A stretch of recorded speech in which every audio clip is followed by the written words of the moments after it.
کہ اللہ تعالیٰ نے احسان کیا ہے مومنوں پر اپنا آخری نبی بھیج کے. یعنی کسی بھی بات کا اللہ نے ہمارے اوپر احسان نہیں کیا. بے شمار ہمیں نعمتیں دی ہیں اللہ نے. کسی بھی موقع پہ اللہ تعالیٰ نے احسان کا لفظ استعمال نہیں کیا.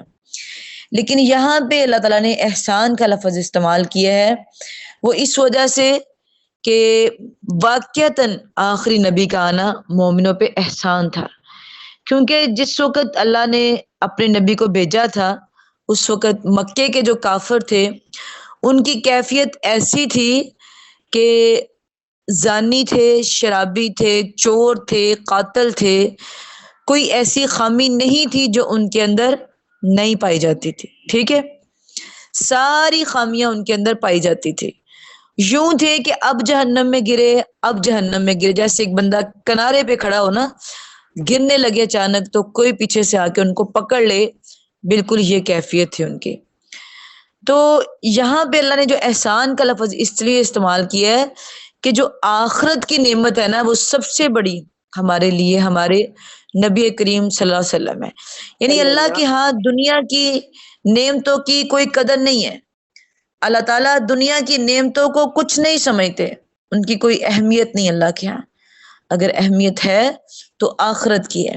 اسی لیے یہ نعمت دے کے اللہ نے احسان جتلایا کہ تم جہنم کے دروازے پہ کھڑے تھے، میرا پیغمبر تمہیں وہاں سے پکڑ کے جنت میں لے کے آیا اور تمہارے اوپر اپنی کتاب پڑھتا ہے اور تمہیں نصیحت کرتا ہے اور تمہیں سمجھاتا ہے، قرآن کی باتیں سکھاتا ہے، حکمت بھی سکھائی، کتاب بھی سکھائی، علوم دنیا بھی سکھائی اور علوم آخرت بھی سکھائے. کوئی ایسا مسئلہ نہیں ہے جو آپ کو قرآن و حدیث سے نہیں ملے گا. اور من انفسہم، تمہاری جانوں میں سے تمہارے اندر پیغمبر بھیجا ہے. اس کا مطلب یہ ہے کہ اگر کوئی فرشتہ آ جاتا تو وہ ظاہرہ نہ تو وہ بچے جنم دیتا، نہ وہ واش روم میں جاتا، نہ وہ کھاتا، نہ وہ پیتا، نہ وہ کپڑے چینج کرتا. تو ہمیں کیا سکھاتا ہے؟